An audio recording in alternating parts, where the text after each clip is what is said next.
A lei de Faraday-Newman é o assunto da aula de hoje. Esta lei estabelece a relação entre uma variação no fluxo de indução através de uma espira e a correspondente força eletromotriz induzida nesta espira. Olá pessoal, nós estamos de volta para continuar o nosso curso de eletromagnetismo e terminarmos hoje o assunto indução magnética. Na nossa última aula, nós vimos alguns conceitos e leis básicas para se entender a indução magnética. Nós começamos definindo o fluxo de indução magnética. Você deve se lembrar que o fluxo de indução magnética é uma grandeza física que dá uma ideia para a gente da quantidade de linhas de indução do campo que atravessam uma dada espira. É claro que esse fluxo depende basicamente de três variáveis. Depende da própria concentração de linhas do campo, isto é, depende do B, do vetor indução magnética. Depende também do tamanho da espira, da área da espira. E, finalmente, depende da posição que essa espira assume com relação às linhas do campo magnético. A equação para calcular, você deve se lembrar que é dada por BS cosseno θ. Acompanhe na figurinha para a gente relembrar isso daí. O fluxo φ é BS cosseno θ. B é o valor da intensidade do vetor indução magnética medido em Tesla. S é a área da espira medida em metro quadrado. E φ é o fluxo de indução magnética medido em Weber, ou Tesla por metro quadrado. Você deve relembrar também que quando o fluxo de indução magnética através de uma espira varia, na espira surgirá uma corrente induzida. E como que nós podemos variar o fluxo de indução através de uma espira? Basicamente de três maneiras: variando a posição da espira, ou variando a intensidade do vetor B, ou ainda variando a área dessa espira. Na última aula, nós vimos isso através de uma figura. E nós vamos rever agora. No primeiro caso, o fluxo está sendo variado com a mudança na posição da espira. Essa espira retangular está girando e, com isso, a quantidade de linhas que atravessam aquela espira está mudando. Na segunda maneira, nós aproximamos ou afastamos um ímã daquela espira.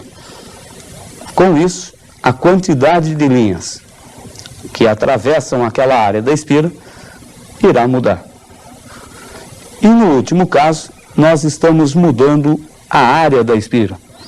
Essa espira retangular possui um lado móvel. Quando esse lado se movimenta lá para o fundo da figura, a área da espira aumenta. E com isso, a quantidade de linhas do campo magnético que atravessam aquela área também aumentará.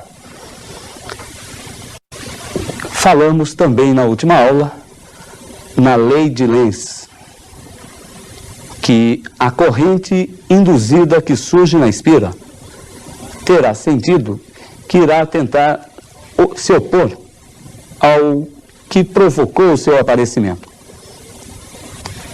E hoje nós vamos falar na lei de Faraday-Newman. A lei de Faraday-Newman estabelece que, se o fluxo varia, surge na espira uma força eletromotriz induzida e, com isso, a corrente induzida. Copie o resuminho sobre a lei de Faraday-Newman.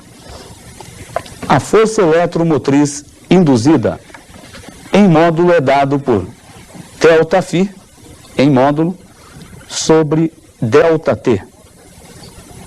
Módulo do ΔΦ é a variação do fluxo inicial. ΔT é o intervalo de tempo correspondente à variação daquele fluxo. Então, T2 menos T1. A força eletromotriz induzida média será medida em volts, sistema internacional. A variação do fluxo será medido em Weber e o intervalo de tempo será medido em segundo. Observe que o volt é a mesma coisa ou corresponde ao Weber por segundo. 1 volt é igual a 1 Weber por segundo. Então, sempre que houver uma variação no fluxo, vai haver o aparecimento de uma força eletromotriz induzida média. E você deve observar pela equação que quanto mais rapidamente o fluxo varia, tanto maior será a força eletromotriz induzida média. É o que acontece no caso do dínamo de bicicleta. Se você tiver um dínamo, você já pode observar isso. Quando você encosta aquela cabecinha do dínamo no pneu da bicicleta e põe a bicicleta em movimento, aquela cabecinha gira no interior de um campo magnético. Quanto maior a velocidade da bicicleta, tanto mais rapidamente a espira irá girar no interior do ímã, e tanto maior será a força eletromotriz induzida média. A lâmpada do farol irá brilhar mais intensamente. Bom, você pode estar se perguntando como que nós podemos aplicar isso. Na prática, a construção do dínamo é um exemplo. Agora, em vestibular, isso costuma aparecer, geralmente sobre a forma de um problema onde um dos lados da espira se movimenta, ocorrendo, então, uma variação na área da espira.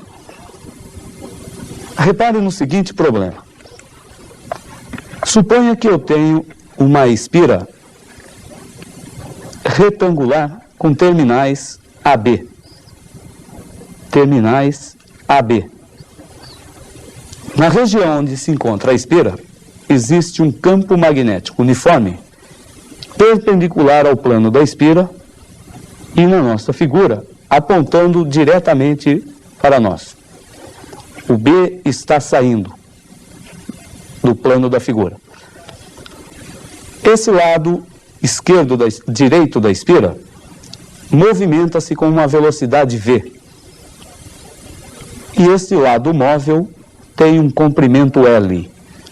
São dados o valor do B, o valor da velocidade desse lado móvel e o comprimento daquele lado que se movimenta.